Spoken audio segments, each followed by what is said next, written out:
It's Mon Mothma's Helena, and we're just posting on it. Welcome back to Mothmanet News and our 50-day countdown to The Mask of Fear by Alexander Freed. Today is day 47, and we're discussing Mon's relationship with her daughter, Leida. This is... because I've already, talked about this, through Andor and everything. This is kind of just, more, collected thoughts, in a way. So if you want to hear more about that, I talk about it a little bit in the video I did on her relationship with Tay, and the episodes of Andor where Leida appears, which is episodes 5, 7, 8, 11, and 12. Is it 10, 11, and 12? No, 9, 11, and 12. Yeah. 5, 7, 8, 9, 11, and 12. Perfect. So while Leida does not appear in The Mask of Fear, given that it takes place approximately a month following Revenge of the Sith, we are approaching the period of time in which Leida would be conceived, and so I do think that it is an interesting topic to cover. I hope the things that I'm saying will really, people will realize that, I'm trying to poke hints in certain places at things I know about from the book. I do believe that the 2 subsequent novels in the trilogy will feature Leida, which will be extremely painful in a post-season 2 of Andor world. Everything will be okay, right? Right, Tony? Right? So starting off, I have long headcanons that Leida is not a baby that was, planned, but not in the way that, Luke and Leia were not planned, given the way that Mon and Perrin's relationship was presented to us.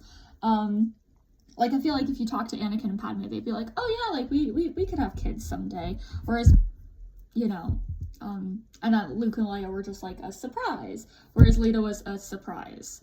That doesn't mean I don't think that either of her parents love her any less.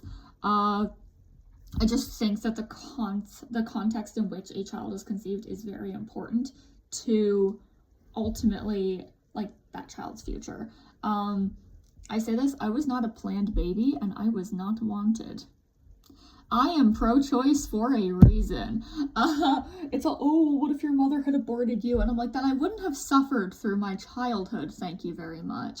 And I wouldn't be here to listen to this bullshit. I wouldn't be experiencing the second rise of fascism in under a century. Cool.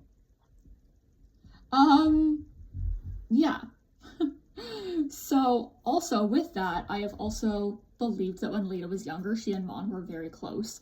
And as she grew older and the fight against the Empire ramped up a little bit more, she and her mother drifted apart. Of course, we don't know the answers to many of these things yet, but I always just feel like the things that Perrin likes are very loud and obnoxious, and that's a little bit too much for a little child with teeny tiny ears. It's too much for me. And so, sitting on the floor in her mother's office at home probably would have been something that she would have preferred doing to necessarily spending time with her father while he's watching, some freaking holovid and, gambling and stuff. I just feel like temperamentally, Mon is more suited to having a young child than Perrin is. Perrin would be that parent who takes their kid to the park to play, and he starts playing, and his kid is just on the ground somewhere, and someone else is taking care of this kid. And I don't mean to portray Perrin as a bad father. He's just more high energy, and the things that he does are more high energy, louder. Whereas, the loudest thing Mon has in her life is her job, where she talks a lot. So when we first meet Leida in Andor, she is immediately shown to have an antagonistic relationship with her mother, but seems rather close to her father. These attitudes do not really change or dull, though the accusations she lobs at her mother in her first appearance are not necessarily repeated, though she is still unnecessarily harsh with her. She'll criticize her mother for things that her father also does, like drinking squigs in episode 8, and she will seemingly hold Mon more accountable for any unhappiness that she has, right? We don't see Leida going up to Perrin and being like, you're drinking squigs? That's disgusting. But she does it to her mother, in front of a friend of her mother's. And of course, like, Mon is a little bit, like, defensive about it. She's like, no, like, I've lost my taste for it. And then Leida, like, that's when Leida doubles down and she's like, it's disgusting. And Taya's like, I mean, that's the point, right? And, like, I get it, you know, you're a kid, like, it's gross. You don't want that. But at the same time, like, you know, your mother is an adult who can make adult decisions. And in season 2, I wonder if this will change, as she might see Mon in a more favorable light for essentially introducing her to Stecken, or if the two of them do not get along, if she might blame her mother for even more unhappiness, once again calling her a hypocrite, despite this not being what Mon wants for her. In many ways, Mon is backed into a corner and has very little choice in the matter. And I also feel as though Leida, through no fault of her own, is one of the primary causes of the lack of harmony in their household. Because again, I've mentioned before that I don't think that she was planned. And again, I feel like the parenting styles of Mon and Perrin just don't line up in any cohesive parenting unit. Like I've mentioned that before. I don't think that the two of them are necessarily meant to really be parents in the way that they are. Like, I do not think Perrin ever wanted to be a father. I do not think that man has it in him to be a father. I think that in any other situation, Mon would have been a really great mother. I personally still call her mother. She is my mother. And again, like, I realize as a person who also has a tumultuous relationship, actually I have no relationship with my mother, it's easier for me to latch on to a fictional character and be like, this is my new mom. And I've done that with Mon, and she's been my mom for a while now. But anyways, like, I come from a place of understanding from Leida's point of view, but I've also grown up and matured, and I have a fully developed frontal lobe now, and I can see that a lot of this is just them not communicating and not understanding each other, because Mon cannot give her daughter that understanding that Leida wants to have. And, you know, overall, like, I don't think that Mon is a bad parent. I think that there are areas that she doesn't do so well in. But at the same time, like, that is coming from somebody who has sympathy for both parties in this situation. In my personal situation, I only have sympathy for me, because it was like, it sucked growing up, hearing, oh, I could have aborted you, and like, it got to the point where I was like, why fucking didn't you? Like, I don't care. I wasn't gonna feel it. I wouldn't have had feelings. Like, again, I don't want to completely, like, turn this into that, but I don't think that Mon would ever put her child through that. I don't think she would ever make Leida feel like she wasn't wanted, right? Because I do think that some of the disagreements that Mon and Perrin have with regards to Leida is both of them just wanting what is best for her. They just don't know how to agree on it. And I think that that's also very political and is in line with much of Mon Mothma's story, is the politics of raising a family. And so, you know, again, I do think that they live in slightly different worlds from each other, and that does inform how they are trying to parent. But hey,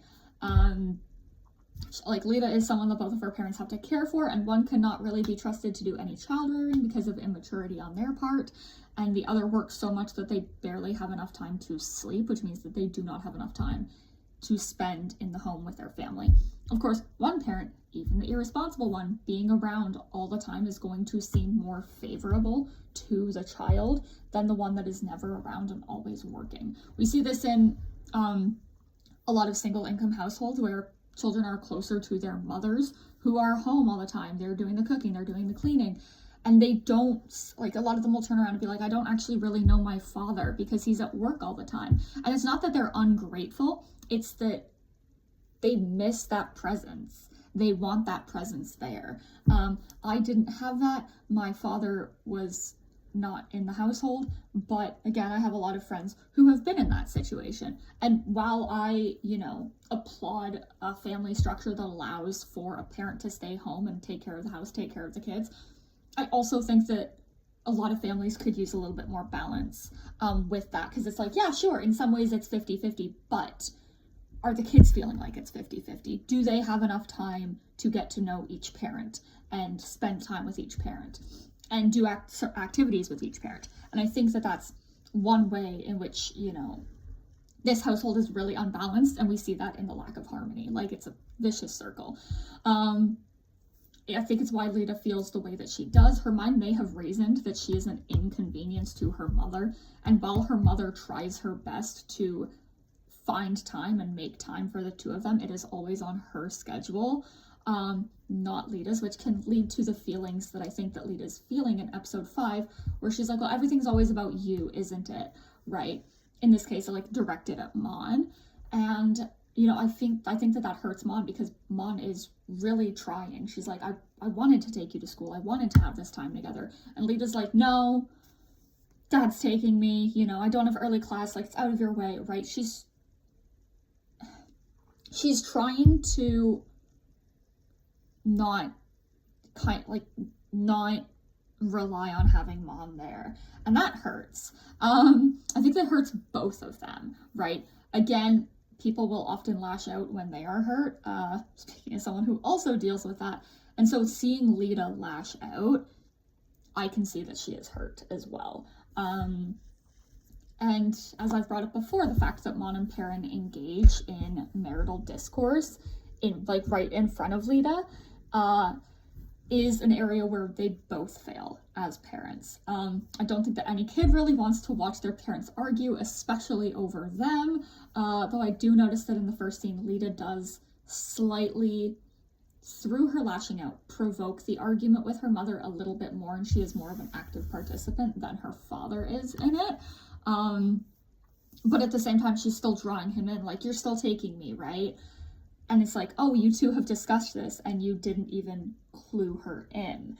Delightful. Cool. And yeah, with that being said, going off of what I just, like my last point there, Mon is rather uptight and has a rigid adherence to her schedule and does not like interruptions and holdups like that. Given her career and the sheer number of appointments and meetings that she has with various people, that is understandable.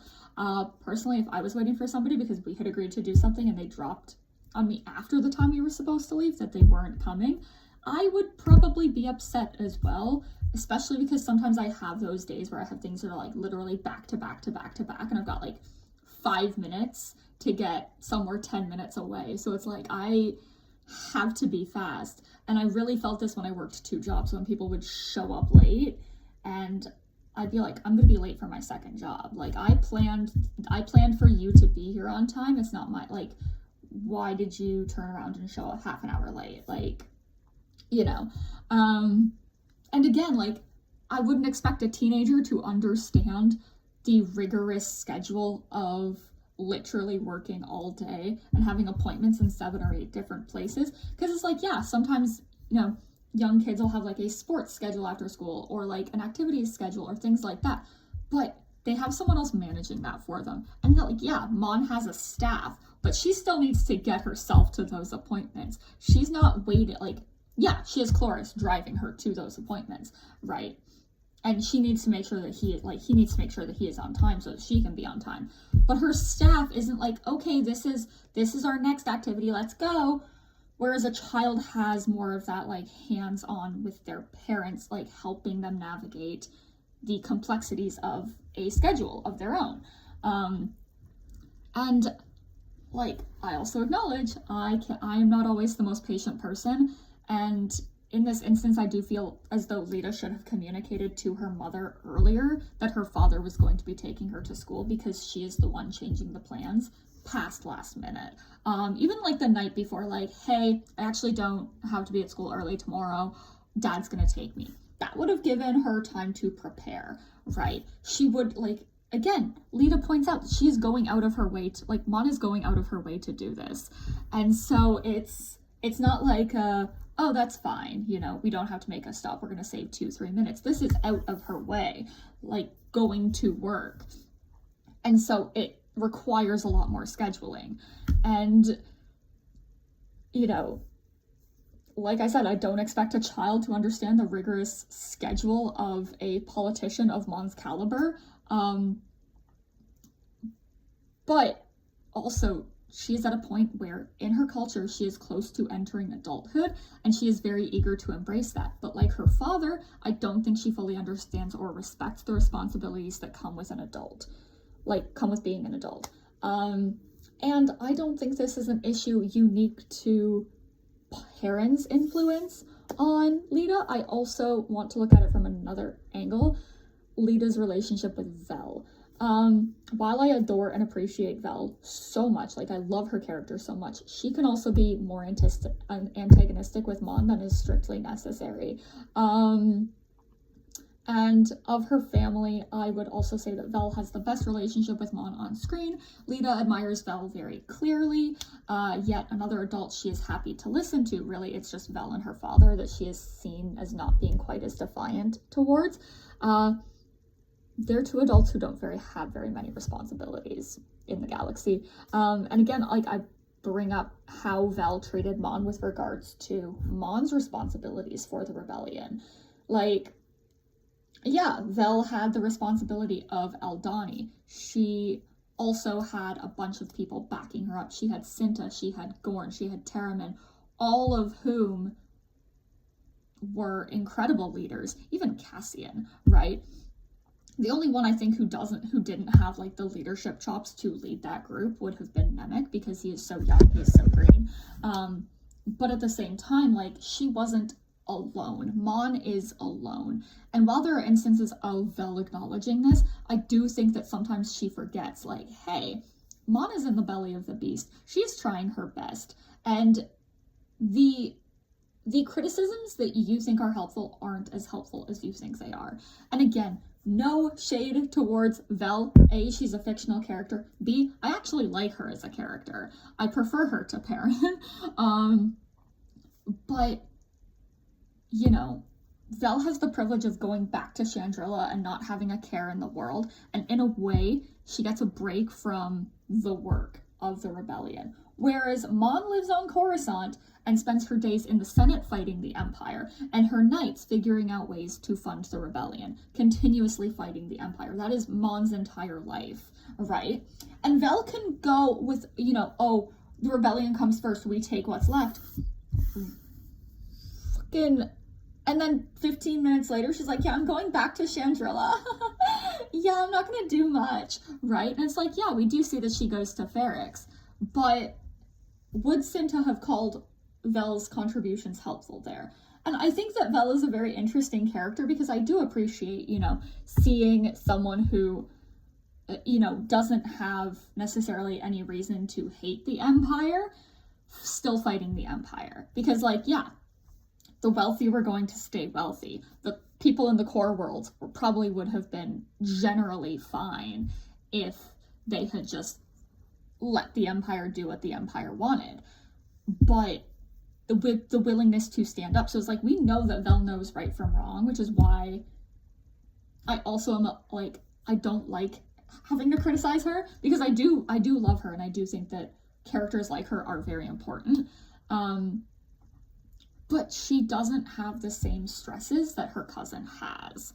And sometimes it can come across as she's a little bit high and mighty, thinking like, oh, Mon's not fighting in the way that I am, therefore her fight is inconsequential. You know, and I think that in some ways, partially because of her upbringing, she lacks some of the maturity that other characters like even Cinta have. And I think that very little was expected of her, even growing up. Like, whereas Mon had a path laid out for her, a husband picked out for her, and like her whole life has been for other people at the requests and demands of other people. And Mon literally says to Vel, be a spoiled rich girl for a while, remind people that's who you are. Like, I think that that is the life that Leida is actually looking for, but she's taken on the conservative leanings of the traditionalist Chandrilan lifestyle. And once again, I have a lot of feelings and questions about that, but that has already been discussed in heavy detail, and I'm really hoping to do like a full breakdown after we have more information about all of this that is going on. And now Leida, like, we know that Leida does not want to be like her mother. She wants comfort and the ability to spend her days how she pleases without a care in the world. and that is evident in the people that she looks up to, her father and Vel. Do I think she has it in her to be a rebel? Not necessarily, no. But I don't think that she would necessarily 100% fall in line with the Empire either. The Empire does attack and attempt to, in some cases, succeed, destroy and erase cultures that do not line up with their values. Now, fascism. The Empire is a fascist government. Does typically have some weird things with regards to birth control and childbirth, which is a major argument among some fascists for lowering things like the age of consent and for pushing for young women to get married and make babies. These are oftentimes paired with strict abortion laws, but we really don't have time for that. We haven't necessarily seen these things play out very much in the Empire, and I think that while it would be interesting to explore, I think it would be also very traumatic, because I feel like it would basically be like The Handmaid's Tale in space, and nobody wants that. Yeah, personally, I do not see that as what the Chandrilan traditions exist for. I don't see that as their purpose. Mon and Perrin, for example, did not have Leida until they had been married for over a decade, and that potentially could cite a lack of pressure to have lots of babies and fast, which is what this control in our world looks like. You know, you get the woman married young, suddenly she's churning out babies. She's got 4 or 5 babies between the age, from the time she turns 17 to 20 or 21. And also, in our real world, you would see a lot more of young girls, Leida's age, being married to men who are old enough to be their father. In the Chandrilan culture, it is very much same age, very similar age. I think Stekken is a year older than Leida, but essentially they are at the same stage of life. And so I do see it as more of a political or business alliance or advantage sort of thing, but I can also see it as a way of you have this connection with this person, and you are you're gonna grow old together. You're always going to have that person by your side, right? And so, I think that there's lots of different ways that it could actually be working. That doesn't make sense. I can see there's lots of ways that it could work culturally and traditionally, but I feel as though the Empire would find a way to abuse that in some way. Which, again, I think would be super interesting, but also hella traumatic, and not fun. Once again, Handmaid's Tale in space. We don't want that. And I don't think that Chandrilan culture is anywhere close to that, because I do see Chandrila as a more progressive society, given that they keep sending Mon back to the Senate every time.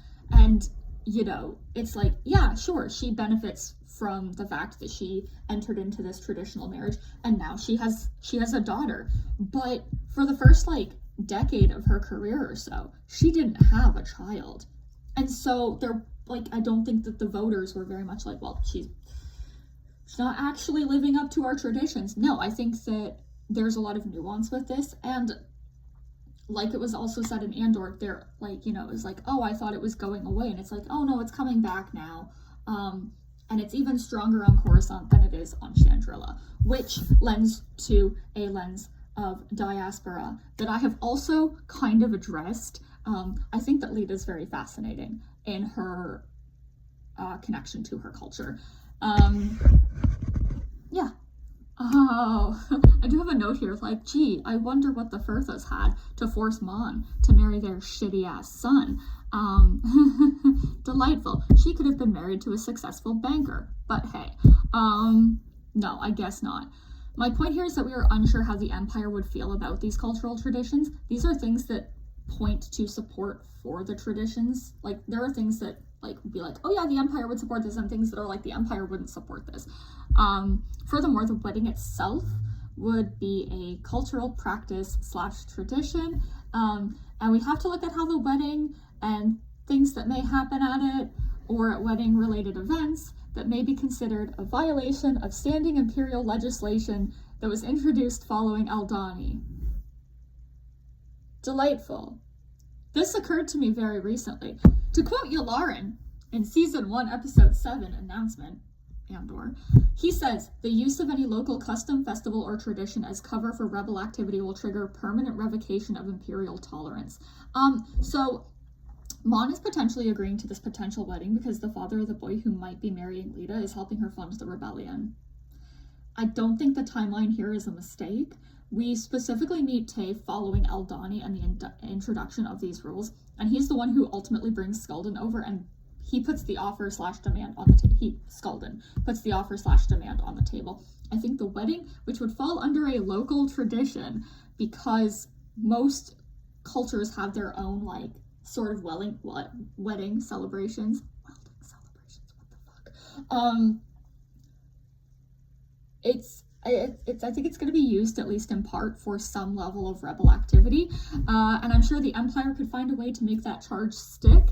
The Empire ultimately wants to punish the people of Chandrila through collective punishment for the actions of their senator, and yeah, this would be a great way to do it, essentially destroying and not allowing them to continue with their traditional, like, marriages.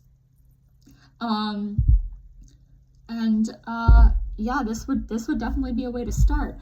I think that this could actually cause more bad blood between Mon and Leida. Leida is never mentioned again in anything after Andor in the timeline, so we do not know if she is safe or not. We do not know if she is alive or not. We do not know if she is on speaking terms with her mother or not. Mon does not mention her. Overall, the relationship between Leida and Mon is incredibly complicated, and I am very interested and excited to see how it plays out in the future. Leida is a teenager at the end of the day, and so naturally she and her parent or parents are going to quarrel and not see eye to eye. While I can suggest that characters like Vel and Perrin lack a certain amount of maturity that is expected from most adults, I would not suggest the same of a literal child, and Leida is still a child. I've also had canoned Mon as being a bit of a headstrong teenager who pushed back against her parents, so I think that Mon sees a lot of herself in her daughter. I do think that if they really sat down, they would realize that they do love each other, but it's hard to talk to someone when you feel as though they are not listening. Yeah. Just a few housekeeping things before I go. It's the same, basically, as every other day. We still have passes for Friday at Celebration. Panel is still on Friday at Celebration.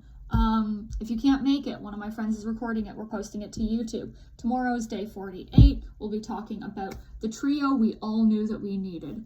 If you like these and would like to be kept updated on the Mothmanet and what will be coming after this countdown, some of you already know, please like this video and subscribe here. If you'd like to connect with us on socials, you can find us at Mothma Updates. Also, if you have any Mon Mothma questions that you would like me to answer in an upcoming video very soon, please send them to our social media accounts. Thank you, and may the Force be with you.